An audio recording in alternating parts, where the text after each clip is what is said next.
ನನ್ನ ಹೆಸರು ಲೀನಾ, ಶಿವಮೊಗ್ಗದಿಂದ. ಶ್ರೀ ಪುರಂದರದಾಸರು ರಚಿಸಿರುವಂತಹ ಸ್ತುತಿ.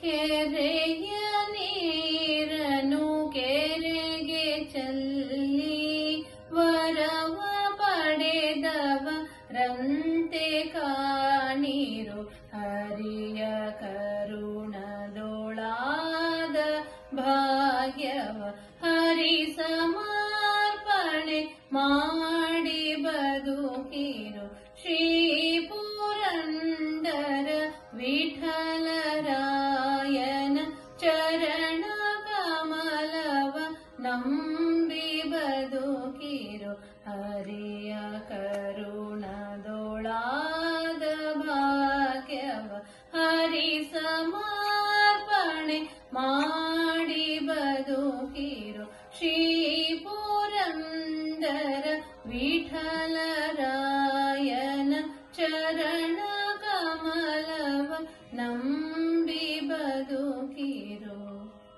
ಧನ್ಯವಾದಗಳು.